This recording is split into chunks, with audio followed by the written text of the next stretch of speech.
So I think most of you know me. As a brief intro, I'm Louenna, and I am a Northern nanny who qualified 20 years ago and worked all over the world as a nanny and maternity nurse. And I live in Suffolk with my little girl now. I have the Louenna app and my book. And I am really, really delighted tonight because we have the amazing Josephine and Caroline from Raising Adventurous Eaters with us.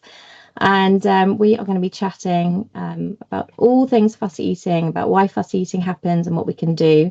So Josephine and Caroline, do you want to say hello to everybody and introduce yourselves? Yes, great. Thank you so much, Louenna. So, hi everyone. I'm Josephine Fernando. I'm a qualified nutritional coach, teacher, and one half of Raising Adventurous Eaters, which is a project dedicated to helping parents and caregivers navigate fussy eating calmly and with confidence. I'm also mother to two children, both of whom went through fairly extreme fussy eating phases. I remember them picking out the tiniest morsels of anything green or vaguely suspect. So believe me, I do understand how stressful it can be firsthand. Thankfully, mine have now graduated as fully adventurous eaters, and I'm really pleased to be here this evening, able to share tips with you from that journey.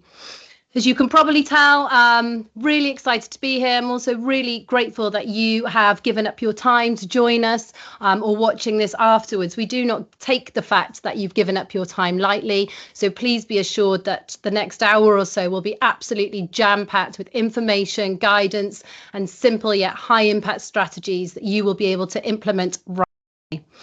So without further ado, let me pass over to my colleague, Caroline.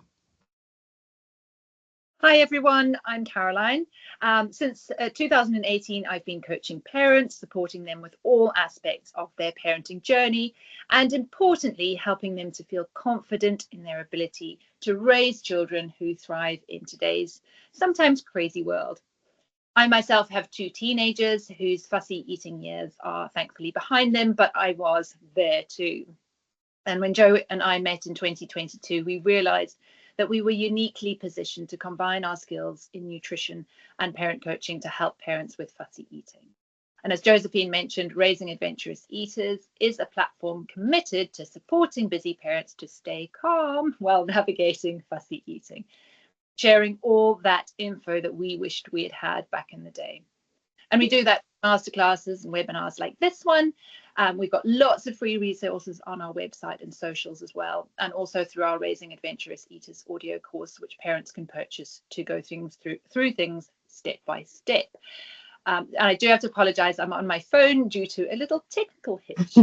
That's in a nutshell. So over to you, Louenna. Amazing. Thank you both. So I think the reason that all of us are here tonight is because we really want our little ones to have a healthy and relaxed relationship with food. Obviously, as caregivers, we know that if they have a great relationship with food, we can, pile them with healthy and nutritious foods that will help their healthy development. Food is something that we have to do at least 3 times a day. So it's something that we all kind of want to get right, and it's in our day to day, it's not something we can forget about. So having the tools and tips to help meal times become much easier is what we all want. I personally am in the phase with my little one. She is 19 months old. And I don't know if you know, but between kind of 12 months and 2 years old is the prime time where little ones become fussy. So I'll be able to pass on some of my tips, what I'm doing with my little one to make sure that we hopefully don't go through too much of a fussy phase. Although having said that, I also want to iterate that fussy eating phases are extremely common throughout childhood. So they will go up and down and dip and change all the time for every single child. And yeah, we are here to give all of our tips and strategies to help you have so that food is sort of a time of connection and not just stress.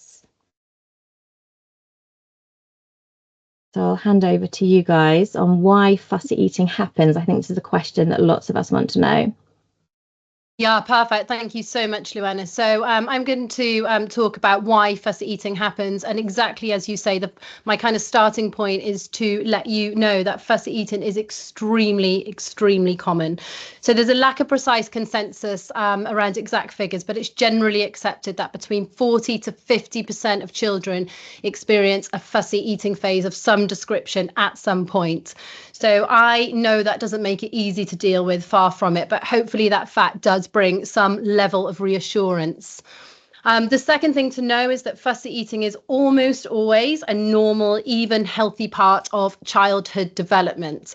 As Louenna says, the kind of classic timing for onset of fussy eating is between 12 months and 24 months of age, and that midpoint being the 18-month mark. And at around that time, a few things happen.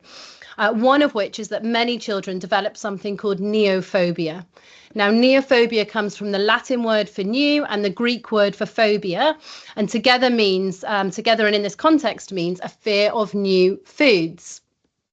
Now, we think that neophobia is an evolutionary response that developed to protect our children as they started to be able to walk and wander off so that they didn't put anything potentially poisonous into their mouths. So the Neanderthal part of their brains explaining that. And I'm going to talk to you about some other reasons that might explain why fussy eating happens in a second. But just before that, I want to be clear about something that's really, really important for you to know. And that is that the onset of fussy eating is 100% not your fault. So often parents and caregivers that Caroline and I work with tell us that they're worried because they think perhaps it's something that they've done or haven't done that has resulted in their child's fussy eating. And that's just not true. That statement is backed up by lots of research, including a paper that was published by the University College of London, so UCL, in autumn of last year. And that paper reached a few conclusions. Firstly, that piece of research showed that fussy eating is in fact largely determined by genetics. The paper specifically mentions that the onset is not a parent or caregiver's fault. And really importantly, and thankfully, that parental interventions can and do help. So I really do implore you to ditch any parental guilt whatsoever. And instead, please congratulate yourself for being here this evening or watching this on playback, learning about fussy eating and how you can help your child move from fussy to adventurous eating with practical interventions that you can immediately implement at home. So to quickly recap, we know fussy eating is very common. We know it's almost always a normal part of childhood development, that its onset is 100% not your fault and is at least partly explained by genetics and evolution. Let's now think about what else is at play at this time in a child's life that might contribute towards this selective eating behaviour. As I already mentioned, the absolutely classic time for onset of fussy eating is around 18 months, but there can be variation within that. All children are different, as we know. So if it's not, if it's not exactly 18 months for you and it's slightly different, please don't worry that it's not normal or something might be more wrong. It's just that 18 months is the absolute classic time for presentation.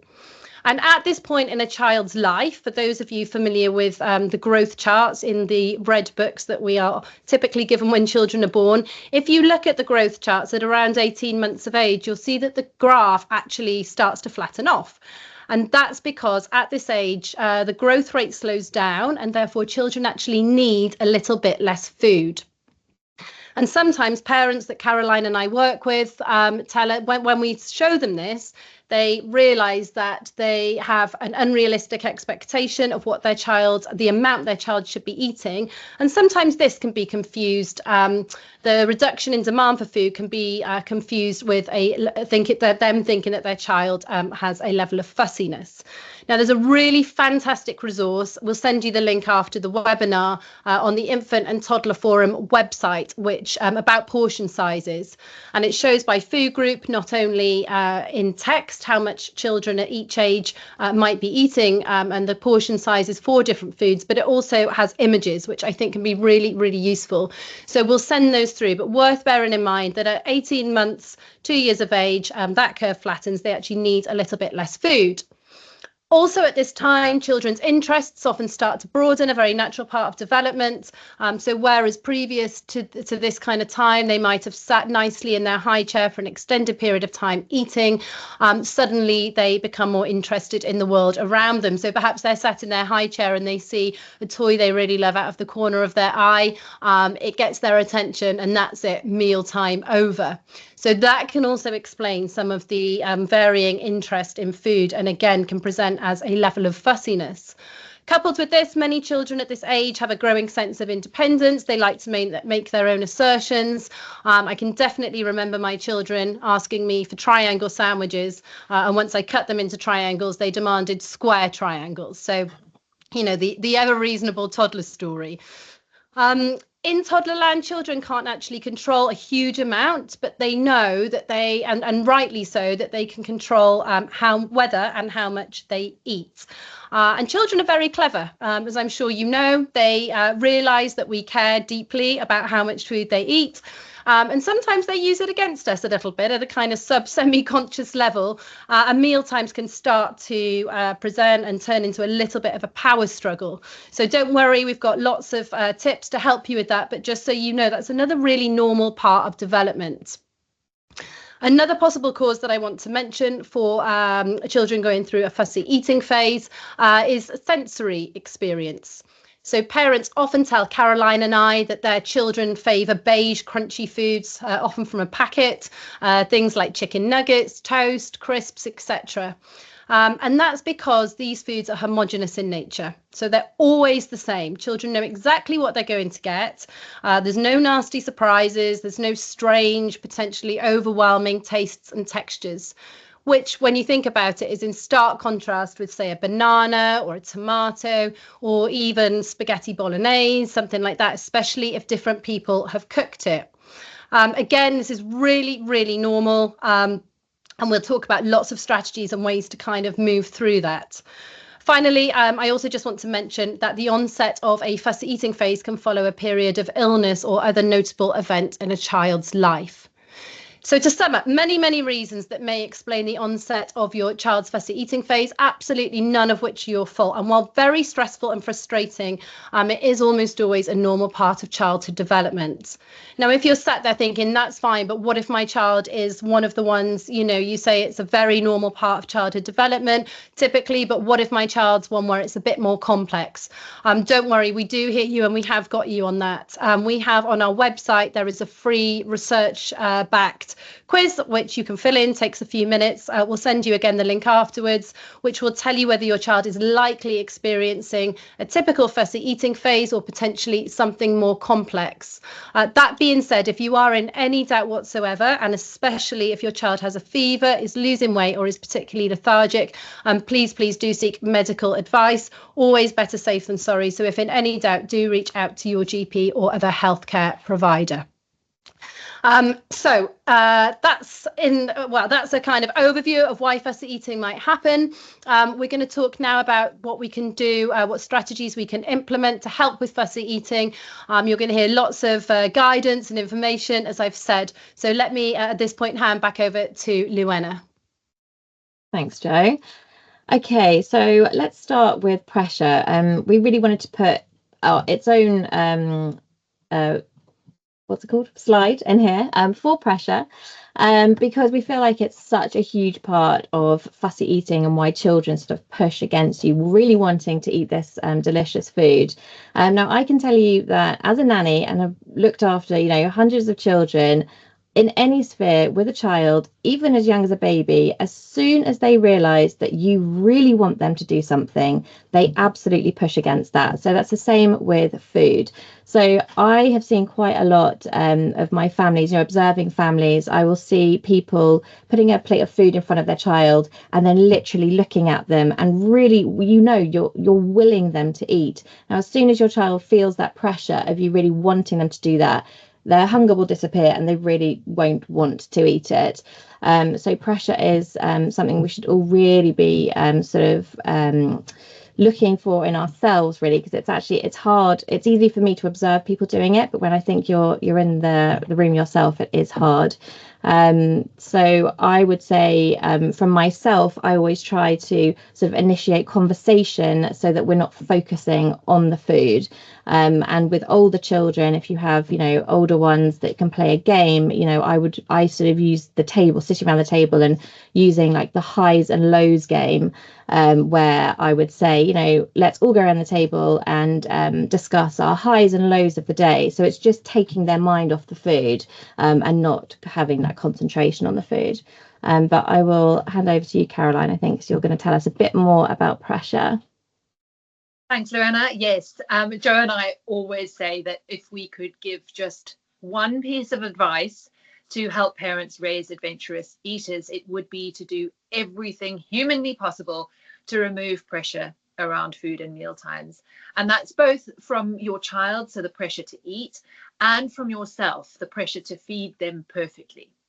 There is no such thing as a perfect parent. And it can be so hard with all the images we see of children guzzling oysters and olives not to judge ourselves. So I'd invite you to approach everything you learned today with a bit of self-compassion. It's okay to muddle through this. There will be times when you make progress and times when things regress, and that's really normal. Change is not linear. So if things don't consistently march forward, this does not mean you've failed. And if possible, reframe your child's fussy eating as a journey of exploration. They're learning so much, and the world of food is new to them.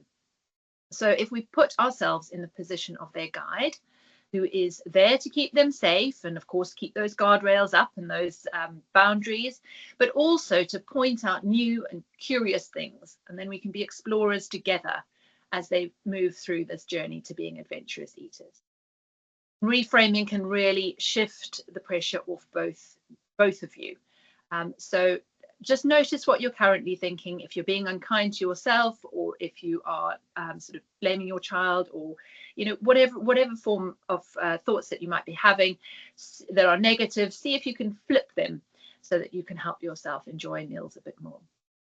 And there's a huge body of research that shows that pressure in all its forms makes fussy eating worse, which is why we feel it's so important to remove it. And unfortunately, what happens is we can have success with it in the short term, but almost invariably it has a detrimental effect on fussy eating in the medium and long term. So we're just going to take a quick look at the common forms of pressure. Louenna's mentioned a couple, really focusing on that food.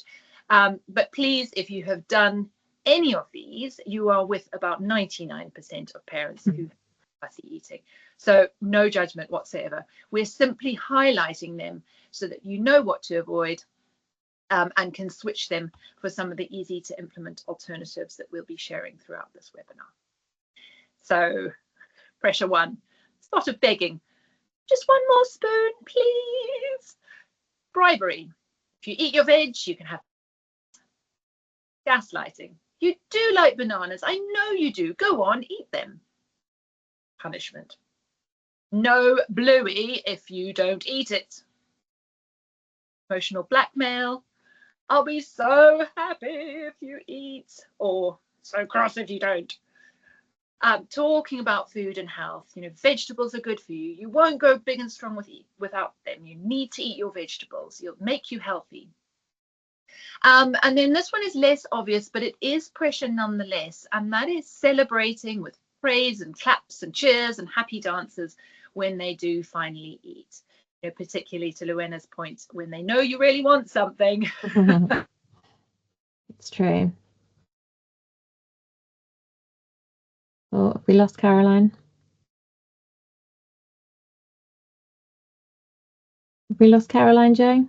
Yeah, she does seem to have gone. That's okay. I'll take over. That's all right. So thinking about why pressure is detrimental then. So pressure is an appetite suppressant. And if we think about times that we've been under pressure, I know certainly if I think about times where I've been stressed, actually, I feel less hungry. So it's an appetite suppressant. I think it's quite unusual, quite rare that we would be stressed and under pressure and sit down and fancy eating a big meal. Caroline, you're back, aren't you? Hi, Caroline. I'm back over. Sorry. Oh, tick. So hopefully you can hear me now, but I think, Joe, you mentioned that it's an appetite suppressant. But additionally, if pressure does work, your child, in order to take that extra spoonful when they're already full, will have to override their satiety cues. Or perhaps they're finding the food disgusting due to that neophobia that Joe spoke about earlier. And to push themselves past that will mean they need to suppress that emotional response. So, have I gone again? No, you're here. I'm here. Okay, great. So overriding their satiety cues and suppressing their emotions is going to be detrimental to building that long-term healthy relationship with food. And that's something that we want for all of our children. So importantly, Louenna mentioned this, children are very keen on self-direction and very smart at noticing when you really, really want something.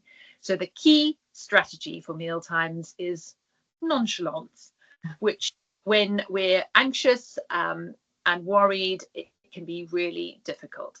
So looking after yourself is also a priority, and just trying to shake out some of that anxiety and worry. We have some quick and easy family-friendly mindfulness practices, which are ideal for doing with your children. If meals have become a place of pressure, it'll help you just shake that all out and keep you calm when they throw food or say yuck or do any of those horribly frustrating behaviors. Mm-hmm. So if not pressure, then what?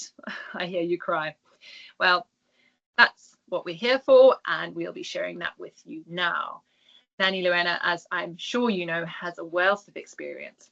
So I'll hand over to her and she can share what happens during meal times with her little girl. Okay, amazing. Thank you. So yeah, so eating together, this is something that I am really, really passionate about. And if I had my wish, you know, every child would be eating together with a family or an adult. And this is for so many reasons. It promotes good table manners. It encourages them to copy what you're eating. If you're eating the same thing, they'll be much more likely to try the foods themselves. Again, it takes the pressure off of them if you eat with them, because you're concentrating on your food and not just them. So you're more likely to sort of let them get on with it and have a look around their plate before they're actually eating. They're more inclined to sort of try bigger flavors, because if you're cooking for your whole family, you're going to be eating things that have delicious flavors, whereas I feel like if you're just cooking for children, you tend to think that they prefer plainer foods. Obviously, I know that it's not realistic that you're going to have breakfast, lunch and dinner with your children every day, but any time that you can do it, I would really, really recommend that you can.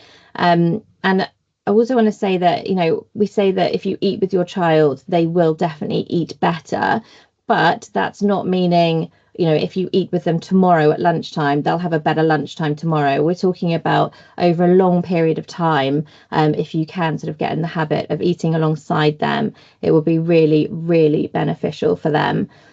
So I do try and eat with my little one. I'm very lucky. I work from home, so I'm able to. But if you can have breakfast, lunch or dinner with them at any point, then I would really, really recommend that you do.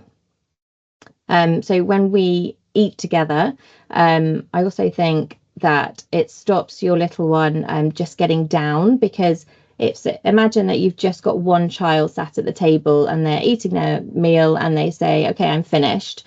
Well, there's nothing else to do. So you tend to say, okay, you finished, great, let's get down. So off they go. But quite often with children, they will say, I finished, because I think, Josephine, you mentioned earlier, they might see the toy in the corner that they think, oh, I really want to go and see that. So I finished because I'd rather go and get my tractor. But actually, if you're eating together with them, and this is the rule that I have, I always had it as a nanny when I was looking after children, and I do now with my own little one. If she says, I'm finished, I'll say, yep, that's absolutely fine. And she might sort of push her plate away a little bit. That's fine. But we can't get down from the table until everyone around the table is finished, which means that we then start having a conversation. They have to wait for us. And what usually happens is that when toddlers especially have a little short break, week, if they realise they've still got to sit at the table, they'll actually just start eating again, which means that they've had a really filling meal, which will then help them for the rest of the evening go through. So so many reasons to eat together, and yeah, I would really suggest doing it whenever you can. Yeah, absolutely, completely and utterly agree. So as Louenna mentioned, eating together is a really lovely time for connection with your children and as a family, and also allows us to subtly model eating adventurously to our children. There's a couple of pieces of really interesting research that I thought I'd quickly mention, one of which is that research shows that children eat a greater proportion of fruit and veg when they are sat opposite somebody else who's also eating those foods. And as Louenna mentioned, it's it's not a quick win, but kind of in the medium and long term, certainly. And there was also some research fairly recently, maybe 12-18 months ago, that showed that children were more likely to eat raw vegetables if they saw somebody else regularly eating them with a pleasant expression on their face. So there's research that shows it. It really does make a difference. Somebody once said to me that in the long run, the vast majority of children will end up eating the same foods as their parents, and this is indeed true. So again, really important that if we want our children to eat adventurously, they see us eating adventurously. It's no coincidence that virtually all children in Asia eat rice and virtually all children here eat bread of some description, because these are the foods that surround them. They see them being eaten by many people day in and day out. That being said, and Louenna mentioned too, we're very aware that for many families, including mine when my children were little, eating together every day is not logistically possible, especially when we're working, when we're getting home late, maybe when children have got clubs and diaries are not completely aligned. However, I have a really good tip for you, and that is that we talk about something called parental tapas, and this is where when you're with your children, or when any adults with their children, so yourself or a caregiver, and they're having their meal, you sit down and you take a plate and you just have a little portion of what they're eating. So my husband used to get back very late from work when I was on looking after my children when they were very small. So I would just get a plate and have a very small portion. Well, actually, it wasn't that small, but I have a portion of what they were eating with them, and then eat again with my husband when he got home from work. So parental tapas can be a really great way to still be eating with them, even when it's not possible to have that big meal all together. And even if it's not dinner, that can even be a snack before bedtime. It's different for every family, and you have to do what works for you. The last thing we want to do is add more pressure by you thinking, we have to be eating as a family 3 times a day or even once every day, but just as and when, and use that parental tapas tip to make it easy and fit it in when you can. Now, as we have been talking about, keeping pressure off is of the absolute utmost importance. And Louenna mentioned keeping the focus of conversation away from food when you are eating together. And we also talk about that a lot with families. That's really important. So just chatting generally about the day, perhaps checking in with each other about what your child's enjoyed in that day, or maybe something that they've done that they're proud of. Now, I want to caveat that by saying that if your child starts to talk about the food, it's not something that should be completely that shouldn't be allowed at all. But the best thing, the advice that we give parents and caregivers in this regard is that if they do start talking about the food, just talk about it in a descriptive way. So neutral language, not and kind of keeping the emotions out, because these, as Caroline mentioned, do sort of play into an amount of pressure sometimes. So things like perhaps, if they're talking about the carrots, you could talk about how crunchy they are, or if they're talking about the spaghetti, maybe say, my goodness, that's a long strand of spaghetti you've got. So just keeping the language as neutral as possible. Now, Louenna mentioned children sitting up until the end of the meal, and that is a really lovely thing for them to be able to do. We have quite a few parents tell us, and Louenna, I assume that you've come across this too, children fidgeting about, they can't quite sit still, they want to get down, and so there's just a couple of strategies I wanted to mention that might be useful for you to have a go at if that is the case in your house. So the first one is to do some comfort checks. So we always say make sure that whatever surface they're eating from, so whether it's the dining table or the kitchen counter, etc., just check to see that that is around their belly button height. So anywhere kind of from their hips up to their chest. And if it's not, just use cushions or something to sort of adjust that a little bit. And then the other thing in terms of comfort is just to look for right angles at the children's knees and also at their hips, just to make sure that the right angles are there. And again, just adjust if necessary. And finally, a lot of children like to have something underneath their feet rather than having their feet kind of dangling around. And those comfort checks will often resolve that kind of fidget, will often help children to fidget less, and they will be much more comfortable to sit up for a longer period of time. There's something else I wanted to mention at this point, if the fidgeting doesn't kind of resolve with those comfort checks. And that is something it works for some families. As I've mentioned before, all families are different. And that is something that Caroline and I call wiggle breaks. So this is where if your child sat at the table and they're kind of they've just got excess energy, and you want them to sit up for a bit longer, and they just can't sit still. One thing that works for some families is to say, okay, hop down and take a wiggle break. Now, this should be timed. So, it could be 30 seconds, maybe 45, according to what they need. And the idea is that they get down from the table and they shake and they wiggle and they shake all their energy out and they move it around. And when the timer goes, it's agreed that they sit back up and they're kind of calm and they sit nicely again. And that is really, really a really, really powerful tool for, as I say, for lots of families that Caroline and I work with. That really, really helps. When people try it initially, sometimes the children think it's absolutely hilarious and they ask for a wiggle break, every 2 minutes. So you have to kind of play it by ear a little bit. You could either, if that's the case, you could either limit the wiggle breaks and say, okay, you've got 2 for this meal, you choose when to use them, or let the novelty wear off, because it does quite quickly. But again, it gives them a bit of control in terms of them being able to ask to take them, or you can direct them if that works better for you. So again, if the thought of that is something and you just think absolutely not, then completely ignore it. But if it sounds vaguely interesting and you think it might be useful, no harm in giving it a go. Talking about every family being different, a really useful strategy to help mealtimes become more harmonious can be to co-create some mealtime, sort of like rules in inverted commas or expectations. And the co-creation part of that is really important so that everyone gets involved and is part of that process together. So you might feel like your child's too young to engage in this activity, but I'd really recommend giving it a go, because actually even really little ones can get involved with that. And if they feel that they've been part of creating those expectations, they kind of co-own them, and they're much more likely to be willing to stick to them. So it might be things like, and again, this is just so different for everybody, but it might be things like, sit up until everybody's finished. It might be, we had a rule with mine when they were little that they had to sit up, but they were allowed to have pencils and paper for drawing for my husband takes a very long time to eat. So they were allowed to have pencils and drawing if they wanted to do that. And so the rules will be different for everybody, as I say, but if you co-create them, we have a downloadable, Caroline and I call it a mealtime mantra.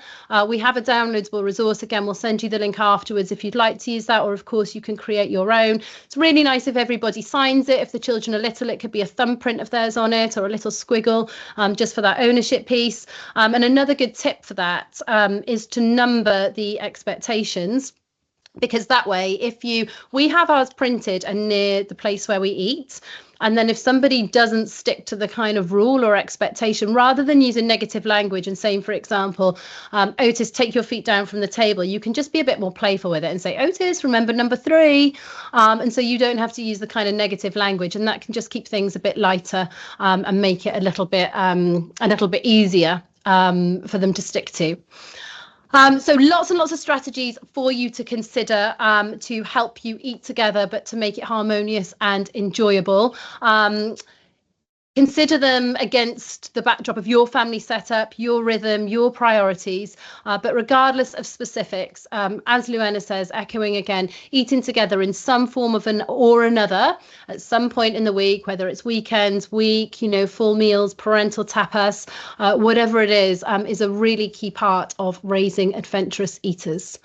I'm now going to hand back to Louenna, who will talk about another key part of children learning to accept a range of different foods. Yeah, thank you. Actually, before I move on to the next slide, I just wanted to mention something that I've often seen with children. I feel like children get to sort of 2.5, 3, and they obviously feel they're very grown up, and they see other people on a proper big chair, and they often say, you know, I want to sit on a big chair. And what happens is the chair is often far too low. It's far too big for them. So they can't reach the table properly. And it actually just sets them up for not a great meal time, because it's really hard work for them to lift their hands up, to try and use their cutlery. They end up, wriggling around and falling off. So what I would say is I would really, really encourage your child to sit on a chair that's still the right size for them. Let them sit on the big chair afterwards maybe, but actually while they're eating, it's really important that they're still on that raised level. Do you agree, guys? Yeah, you're nodding. Yeah, absolutely. Yes, Absolutely. So quickly unmute myself, but yeah, completely agree. Yeah, I mean, they love the idea of being older before their time, don't they? But it's something that always comes around, I think, especially if they've got older cousins or brothers and sisters. They really want to move onto that big chair, but I would just try and really, as long as they can sit on those sort of raised high chairs, the better, actually, because they've just got the better angle to eat with. Yeah, perfect. And when they are ready to move, you can get the boosters, can't you, which are quite good, which can then sit on the normal chairs but still get them, because it's fine to put cushions in, but actually it's not always the most comfortable. I don't think it's always great for their hips either. But you can get, the cushion moves off and starts falling around, and then they sort of fall with them, so it's not great. Totally. No, okay, completely perfect. Okay, thank you. Right. Moving on to the importance of repeated exposure. So this is something that, again, I see a lot. Parents, offer their little one something and the child rejects it, says, ugh, yuck, I don't like that. And so instantly you start saying, oh, no, they don't like tomatoes, they don't like red peppers, whatever it may be. And then what happens is, if you don't reintroduce that food or keep putting that food in front of them, they never get the chance to actually like it. So Josephine and Caroline probably know the actual statistics for this. I would say that a child often needs to try something sort of like 10 times sometimes before they actually accept it. Josephine's clapping. Okay, great. Thank you.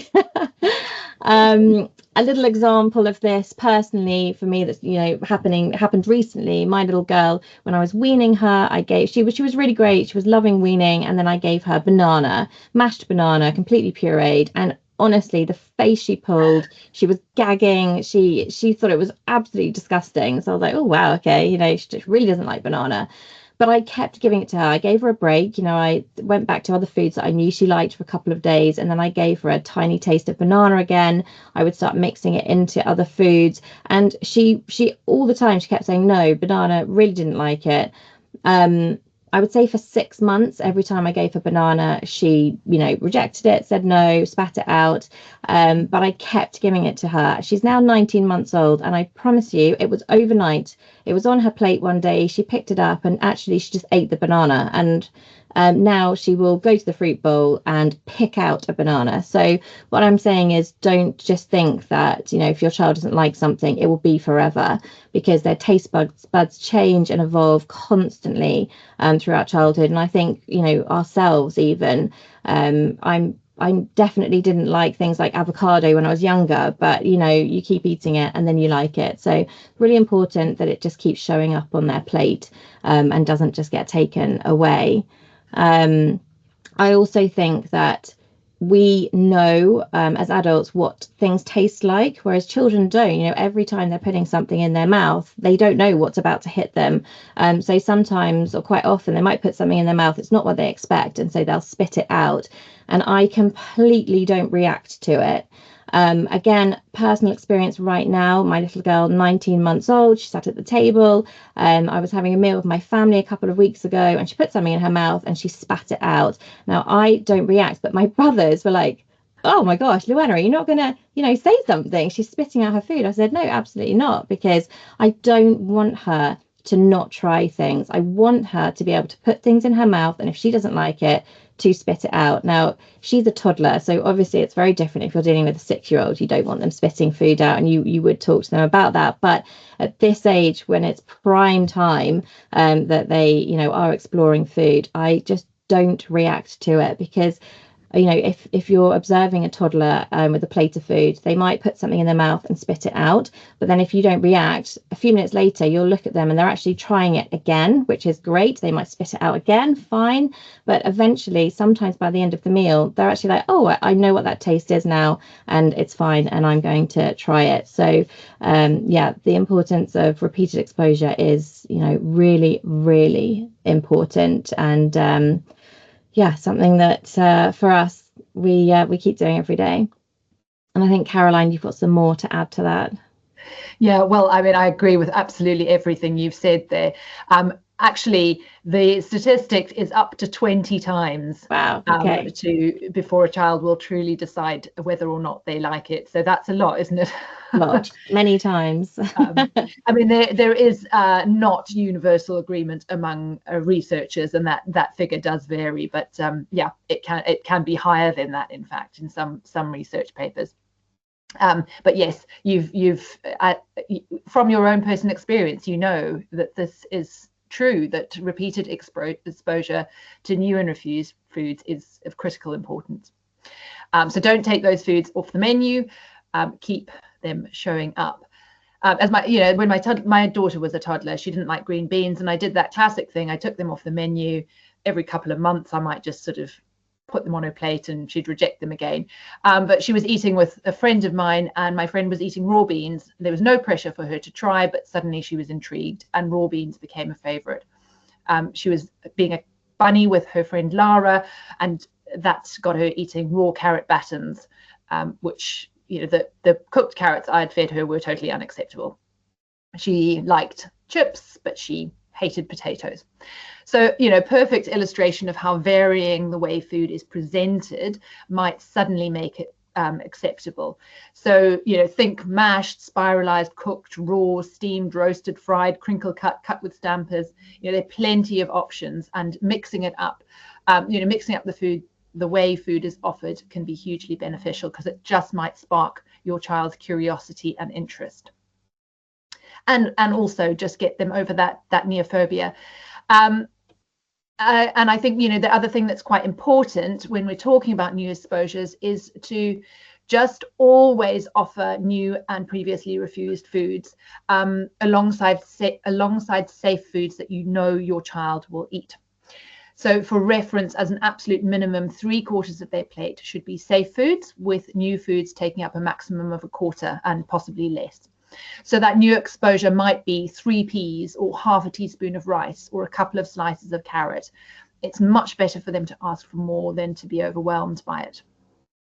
Now, we've got a story which highlights the value of exposure. So imagine you are sitting with a family abroad, and it's a local family. You're hungry, you sit down to eat, and someone pops a plate in front of you, piled high with perfectly seasoned insects. Now, not your average fare here in the UK. So how would you feel, and what would you do? Would the pressure to be polite overcome any resistance to eat?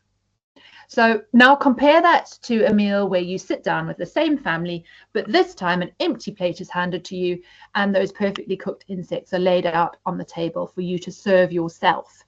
And I'm sure most of us would agree that the second situation is preferable, particularly for those of us not wanting to tuck right in. Being able to serve ourselves would allow us control about how much we put on our plate and what we put on our plate. And perhaps all you manage that first night is to pop an insect kebab on your plate, which in itself might take some courage. And as the holiday goes on and you witness everyone enjoying those insects night after night, your neophobia subsides, and you might feel able to touch the insects, maybe lick your finger, possibly even pop a small bit in your mouth with a serviette at the ready in case you want to remove it. So these are all really important steps. You're sitting, watching other people enjoy the food. You're tolerating it on your plate, you're touching it, licking it, putting a small amount in your mouth, and that's all under your control, which helps you build yourself up until possibly you're ready to tuck in with everybody else. And I like the story because it helps us have some empathy and understanding for our child's experience. And importantly, it gives us a few clues about what might help. So Jo's going to talk about those now. Yeah, thanks, Caroline. Yeah, I really like that insect abroad analogy too, because as you say, it helps us empathise with how our children might be feeling when they're presented with a not yet accepted food. In addition, the story highlights, as Caroline said, the importance of foods continuing to show up, even when we feel absolutely certain that our child won't like them. As Louenna said, children cannot possibly like to learn to like or accept new foods if those foods don't show up. So please, please, please, they have to keep showing up. And as Caroline says, you can vary the way that they're presented and offered and prepared, etc. The story also highlights, I think, the positive impact of seeing other people enjoying eating something, which we mentioned before when I was talking about eating together, and also the preferable situation of a new food being put in large bowls on the table for us to serve ourselves rather than it being served to us. And it's this final point that I'd like to do a bit of a deep dive on now. This style of serving food is called family style dining, and it can make a huge difference in our quest to raise adventurous eaters. So just to quickly repeat that in case anyone missed it, family style dining is when rather than dishing up food for your child onto their plate, you put everything on the table in big bowls and allow them to help themselves. Now, this is a really wonderful strategy because it puts your child in the driving seat, which in turn can help to reduce the fear of new foods, which, as we know, is called neophobia.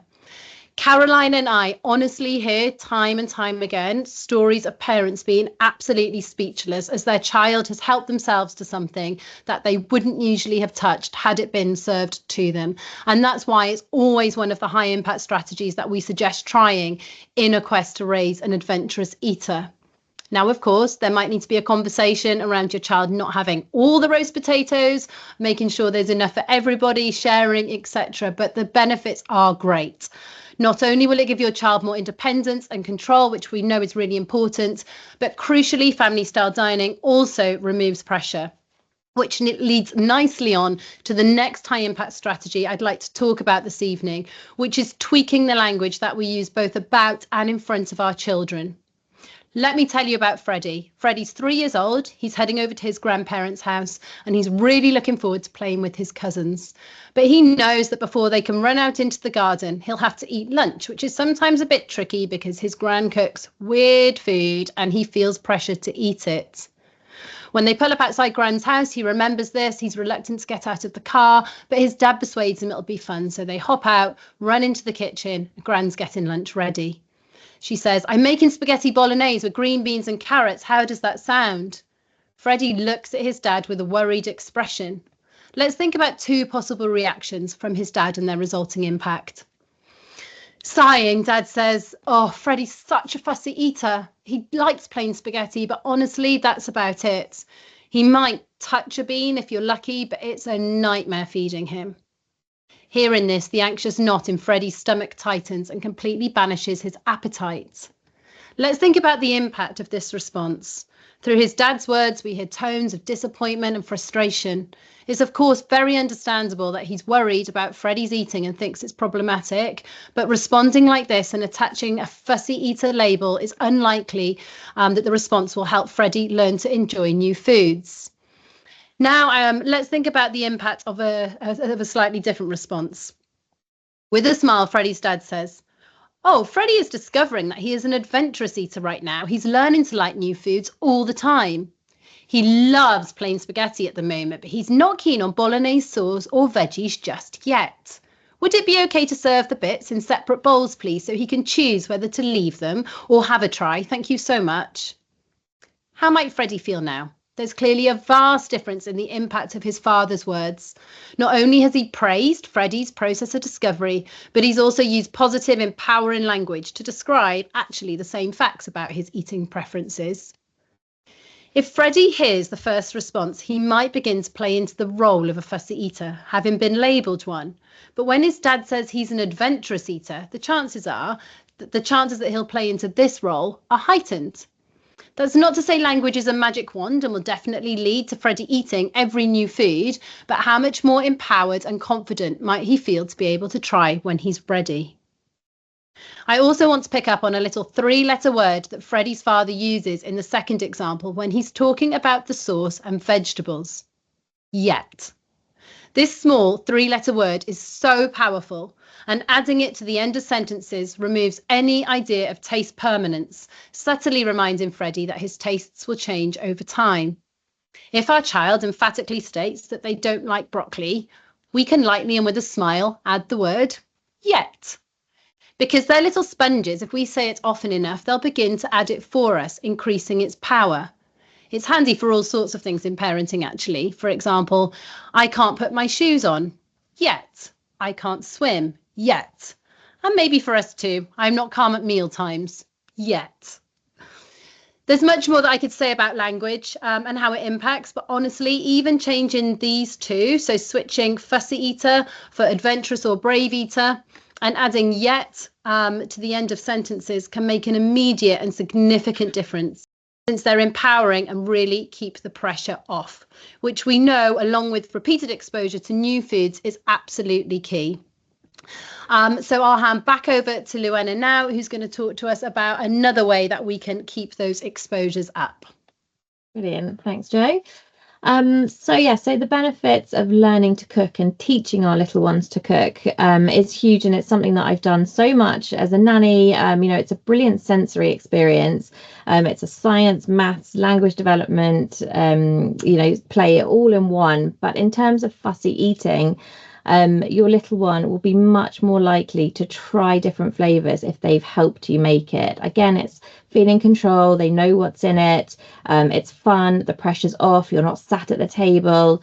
It's great that they can play around with different flavors and recipes, and you can talk to them about the language. You can say, do you like it with more or less lemon, for example? So the benefits of learning to cook are really, really big, and definitely something, if you have got a little one who's a bit fussy, I would recommend doing.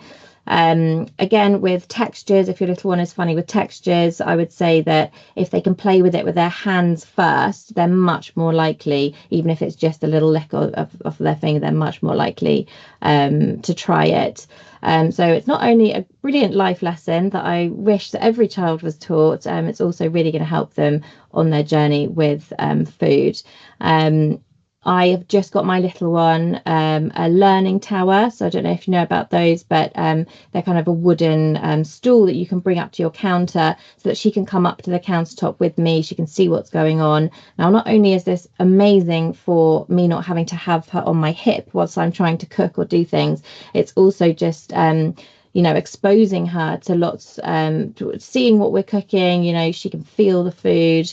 And what I tend to do with her, if I'm making a meal, and usually, when you're cooking a meal, they're getting hungry, they can smell the food, so they want to be picked up and to see what's going on because they can't see the countertop. So what I do is bring her up, and I might put some red pepper or cucumber or cheese maybe in front of her. She has her little safety knife, which she's starting to use. It keeps her occupied so that I can get on with cooking, but also no pressure from me. I'm not asking her to taste the food, but because she's playing with the food, she's also often just eating the food. So that's a little tip from me that, again, is really relevant right now for myself. Josephine and Caroline, you might have some other sort of equipment recommendations. I think, again, we're going to put them in a newsletter for you all. But I know you were talking to me the other day about some scissors that you thought were really great for this and sort of exploring foods.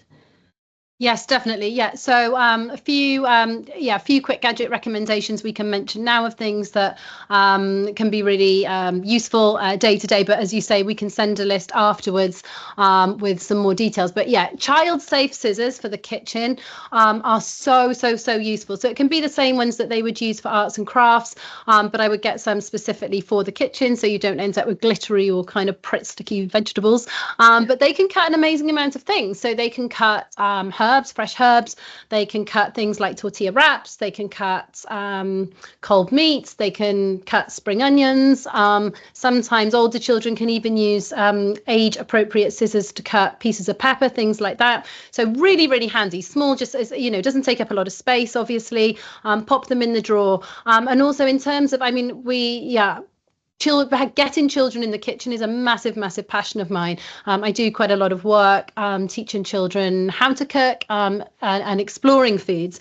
And some parents, when I talk to parents, sometimes people say, you know, I can't cope with it. Basically, the mess, the stress, the carnage, I just can't manage it. So I think it's worth saying that little and often can be really powerful. So don't feel that they need to be involved right from the beginning to the end of a recipe. So if you've got some scissors in the kitchen, it's the perfect kind of thing. If you're preparing food and they're kind of showing any interest, you can just grab the scissors and say, oh, why don't you just cut a little bit of, the spring onion, the end of the spring onion, or the herbs, etc. So kiddie safe scissors, definitely. You can get something else that I think is a really great gadget. It's essentially a small blender. It's manual, so it doesn't need to be plugged in.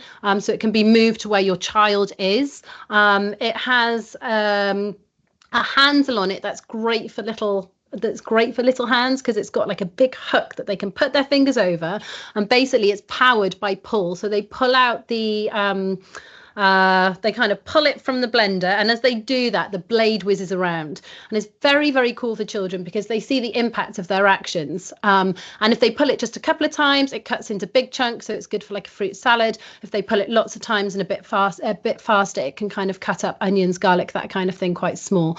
So really, really handy. And actually, some people I've recommended it to, so they use it as much themselves as with their child. So yeah, handy for you to have too.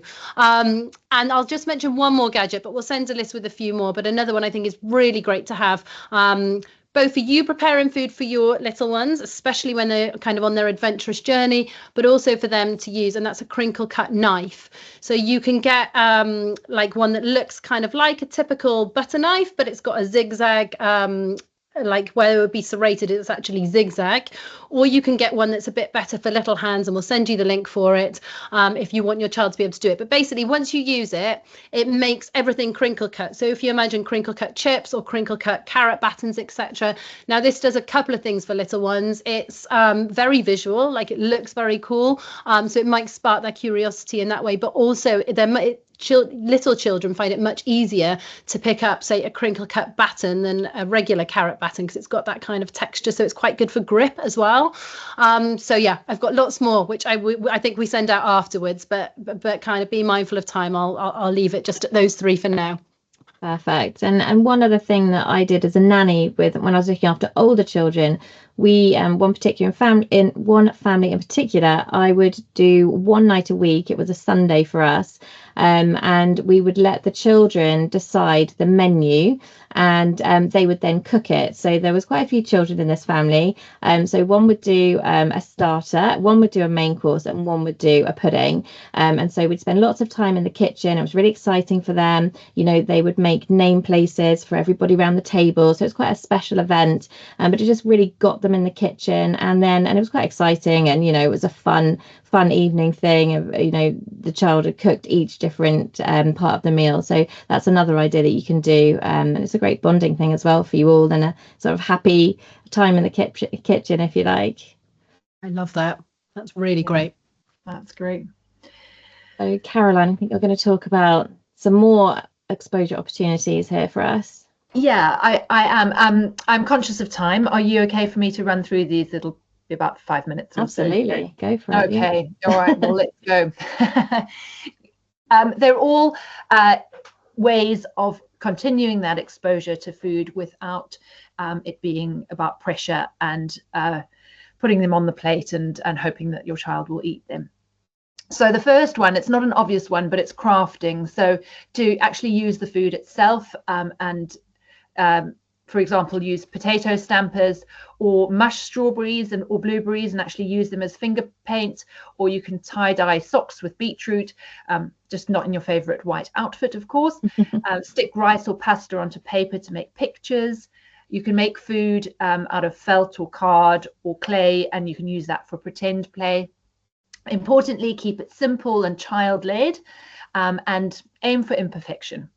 So doesn't need to be something that's going to hang on the Tate, just fun and exposure. And we've got ideas on our Instagram grid if you need them. The second idea is, I know a lot of us shop online these days, but there are big benefits to going to farmers markets or grocery shops with your children. And you can hold a supermarket challenge.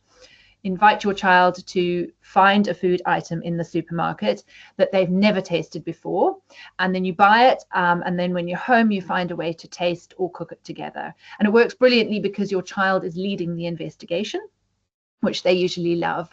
And you can also look at how the food grows, where it comes from, how people in different cultures might eat it. So lots of learning about the world of food through that supermarket challenge. Importantly, though, avoid any pressure to eat it. It's about exploration. Third up, when it comes to games, we don't have to stick to snakes and ladders. We can play snacks and spaghetti. So, have fun thinking outside the box and adding foodie ideas to games that you might already play. Josephine has had great success with her crunch competition. So a judge is appointed at the table, and everyone else chooses a piece of fruit or veg, either from their plate, something they're already eating, or from a specially prepared plate in the center of the table. And once everyone has chosen their weapon, they take turns to bite their food item, trying to make the loudest, or it could be the quietest, noise possible. And this often leads to interesting conversations about the ideal size of the piece chosen, the angle at which it's bitten, the level of ripeness, etc. And of course, once everyone's had a go, the judge then declares a winner, and everyone plays again with that crunchiest thing that the person won with, which is the key point. Sometimes people will crunch into something that they have never tried before just to win. And Joe's children and their friends sometimes video call just to play, and their parents are gobsmacked that they picked up that pepper and crunched on it just because that was the winning item in the game before. Number 4, we'll look at pretend play. The power of children's imaginations is wonderful. So when it comes to adventurous eating, we want to put that to good use. Not only does play give us insight into our children's experience of the world, and sometimes that can give us clues about why they are finding certain foods difficult, but it also helps them to work out the challenges that they're facing in their day. So facilitating games such as teddy bears, dinner parties, or running a restaurant. You can make a fire outside and barbecue leaves and flowers, set up a mud kitchen. So while those are not directly involved with food, pretend play gives children those opportunities to imaginatively explore. And for children with sensory sensitivities, play offers an important chance to explore those textures and smells and to desensitize themselves a little bit to those. Fifth up is growing veg or fruit or herbs together. So that might be a pot on the kitchen windowsill or in the garden. It's hugely rewarding and beneficial. And I know it does need a little bit of effort and patience, but children will often be really keen to try something that they've grown themselves. Additionally, visiting farms or garden centres with pick your own fruit and vegetables can offer a fun and quicker way to get similar benefits. And then the final idea that you can try is story time. So there are lots of books out there about fussy to adventurous food journeys and about food itself. But if you don't have the right book, just make the story up. Use your child's name, tell a tale of how they went from being highly suspicious of that cucumber to becoming brave and adventurous and munching on it. The sillier the better, really, but embeds a powerful message of curiosity and